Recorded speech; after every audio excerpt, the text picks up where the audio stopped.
Hi, we're here today to learn all about buttoning, and make sure you stick around to the end to find out what we do for kiddos who just struggle to actually learn how to button. We've got all the tips and tricks for you here at Stepping Up. I'm Michelle Newby and I'm your OT mentor, and let's go. So we see a lot of kids in our clinic who really struggle with doing up little tiny buttons. This is like a school shirt and it's so small. And so this is a common experience that pediatric OTs have, is you're trying to teach small little hands how to button up little buttons. So I'm going to take you through how we do it here at Stepping Stones. So what we do is we will start off with doing an assessment of what this little kid can do with their hand. So first of all, we really want to know, do they have a good pincer grasp? Are they kind of using a whole hand approach, or are they able to kind of isolate one side of their hand and stabilize it while they're working with their pincer grasp? Because if you think about it, we're in Australia and this is kind of like a standard school shirt for a boy in Australia. And these buttons here are very small. So if you can only manipulate small things with your whole hand, then doing up these very small buttons is going to be really tricky. So if your kiddo does not yet have a good isolated fingertip to fingertip pincer grasp, you can kind of almost get away with a latch rule sometimes. But what we really want is that fingertip to fingertip. So if they're not there yet, then I would be starting every session with some really lovely fine motor fingertip to fingertip work, and then you move on to your buttoning, because we really want that. That's a foundational skill. But what we do is we always start with bigger buttons, and we've got lots of different things that we use, but this is just one little guy. You can buy these from the shops. He's like a little fastening trainer, so he's got all different types of fastenings, but he's got this really great big button. So you can see I'm using my pincer here, but actually you could put more fingers on it. So this is about training the concept and the coordination of buttoning. So they need to understand the concept before they can actually execute the task. So these big training buttons are good for that. One of the ways that we will train buttoning is through backward chaining. So backward chaining is basically where a caregiver or a therapist does most of the beginning of the task, and the child will just finish the end of it. And once they've mastered just finishing the end, then you get them to do a little bit more and a little bit more and a little bit more. So for example, if I was using backward chaining to help a child button up this big button, what I would do is I would, myself as a therapist, I would pull that through to there, and I would say, can you finish it off? Just pulling, you just pull through. Well done, amazing, good job.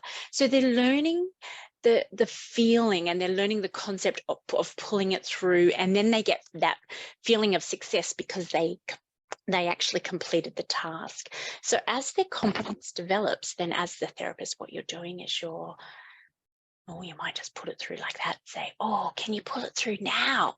So you can see they're using a little bit more coordination, a little bit more force to manipulate it and pull it through. And then finally, so you do this gradually over time, but then finally what you'll do is you'll just kind of bring the two together, but not put it through, and say, can you finish it? And then they're getting that whole concept of moving the button through the buttonhole. So that's backward chaining, and we use that for lots of different things, but it is awesome for training buttons. So do that. What we like to do is we do lots of practice in our sessions, but also we love to encourage families to practice with their kiddos as well. Now, the morning routines tend to be a little bit chaotic sometimes, and parents don't have a lot of free time to help train how to use buttons and to sort of give the attention that it's needed. So we say in the mornings, that's fine, whatever you need to do to get your child ready and out the door is fine. But in the evenings, if you can choose pajamas that need buttons, and if the buttons can be a little bit bigger, Amazing. And so then they can take some time together to do the buttons together. So the child might do their own buttons, but they also might help their mum with, buttoning up her gown or buttoning up her pajamas. And so it becomes this sort of fun bonding kind of exercise that they're doing together. And there's no pressure. And, because the last thing you want when a child is learning a new skill is for it to be very stressful. And in the mornings, it can be stressful. But, we know that stress triggers cortisol and adrenaline, and little children's brains, they just shut down and they're not learning. They're not kind of receptive to learning new things when they're feeling stressed out. So we don't want to do buttoning when things are stressful. We want to do it when it's calm and relaxed and there's time to to do it without any stress. So we love that. So yeah, you want to start with big buttons, and then, this is a much smaller button, but you can kind of graduate down to these smaller buttons. Yeah, so don't expect that they're going to be able to immediately do this small button to begin with. So you want to start with bigger buttons. And before you move to here, you really want to see a really good pincer grasp so that they can do that. Some children really struggle with small buttons, even with a lot of therapy and a lot of sort of support, they still struggle.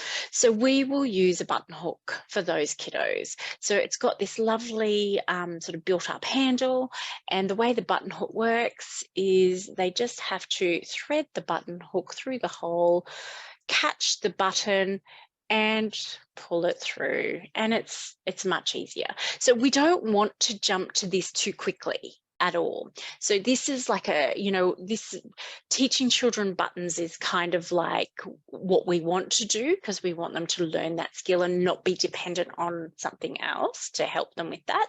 But if they're really struggling, if their dexterity is really impaired for whatever reason it is, then having a button hook is just a really lovely compensatory approach to enable that child to have some independence with buttoning. So I would encourage that as well. So that's all for today. So if you liked the content today, then do us a favor and click like and click subscribe and pop a comment down the bottom. We love producing content, that is helpful for pediatric OTs.